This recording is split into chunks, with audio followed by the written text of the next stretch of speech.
This video is on how to deal with evil thoughts. Because having spent 35 years, approximately, in Christian culture, I've tried. I've tried every method you could possibly think of. Well, I've tried a lot of methods. I've tried all the conventional methods that they teach you inside of Christian culture. And I've learned what works and what doesn't work. So I'm going to share it with you. I'm going to start with a verse in Corinthians where Paul says, "The weapons of our warfare are not carnal, but they are mighty through God for the pulling down of strongholds, casting down imaginations and every high thing that exalts itself against the knowledge of God." This verse is not talking about evil thoughts. That verse is talking about well-entrenched, long-entrenched mindsets and beliefs and attitudes and paradigms, worldviews, that keep people away from Christ and away from God and away from his love and the gospel. That's what he's talking about in that verse. And he's talking about his power as an apostle, but to tear those things down and change entire people groups and bring them to Christ. Okay? That's what Paul was talking about. He was not talking about dealing with evil thoughts. That's an entirely different issue. There's basically, so I mentioned that because one method that I tried was I took that verse out of Corinthians and I just did these mental exercises by which whenever I had an evil thought, I would just say, no, no, no. And I would grab it and fight with it and try to get rid of it and kick it out of my mind. And I did that for years and years and years. And that doesn't work. That makes it worse.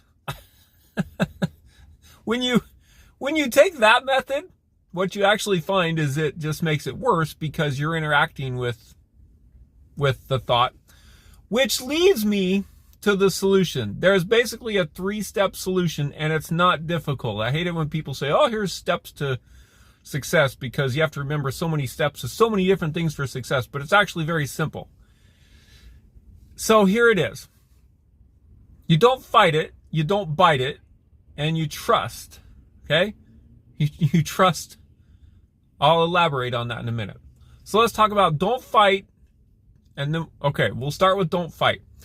When an evil thought comes rolling through your mind, your natural inclination is to just fight with it. Like, oh, I got to get rid of this thing. It's evil, it's bad. I got to get rid of it. So you grab it, you do mental exercises, and you kick it out of your mind.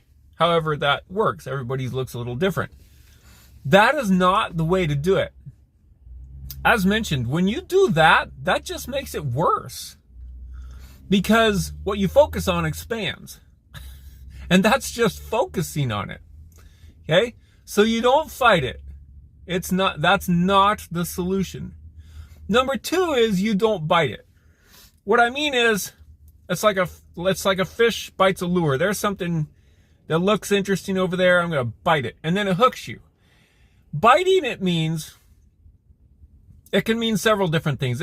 But it basically means legitimizing the thought by thinking about it too much, by believing that it's an issue when it's not. Okay. By believing that, like, oh, that's a sinful, that since that thought showed up in my mind, it must be a sin that I have. Or, I should think about this, or why is this here? Or I'm going to dwell on it. I'm going to analyze it. I'm going to talk with people about it. Or any of those type of methods, okay? Biting it simply means legitimizing it, buying into it, going, this is something that I have to focus on, think about, deal with, etc., etc., etc., okay? It's called mental interaction. And mental interaction is bad enough, but if you take it to the level of physical, like talking about it and talking about it with others, when it's nothing, that just makes it worse. So you don't fight it, you don't bite it, and you trust. You trust in what? You trust in God. Specifically, you trust in the finished work of Christ and what he has done. Okay? So the finished work of Christ has dealt with sin. It's dealt the death blow to sin and your sin nature in your life, okay? If you've partaken of it. If you haven't, well, the principles, if you haven't partaken of Christ's work, this principle still works. It's just that the last part is going to be different for you. That's all. The principle still works. Don't fight and don't bite. Because when you don't fight and you don't bite, the thoughts just come and then they just go. They just float right through your mind. And when you don't focus on them, they go and you move on to the next thing in your life.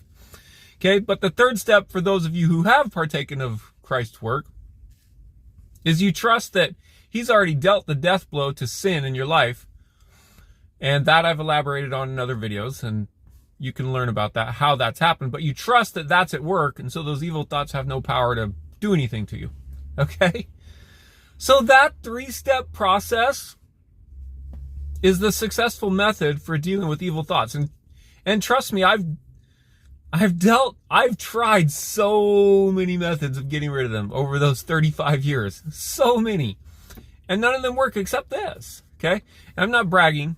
We all know that Jesus is the one we're impressed with, not people. But I'm sharing, right? Not me. I'm sharing what I've learned to benefit you or anybody that deals with this, right? It might not be you, but some people deal with it, some people don't. So, to recap, you don't fight with them, okay? A lot of people in life, well, I won't go there yet, but you don't fight with it, because the more you fight with it, the more real it becomes, right? Because you focus on it. And the more you focus on it, it grows and it expands. You don't do that. You don't bite it. You don't legitimize it. You don't say, oh, this is an issue in my life. This is something I need to deal with. What if I had this issue? Blah, blah, blah. Or bite into it in any number of other ways. Okay? Because the more you do with that, the same thing happens. You focus on it. It expands. It becomes more real. Okay?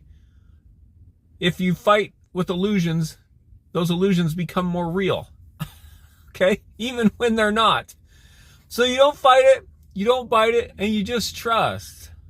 You just trust God.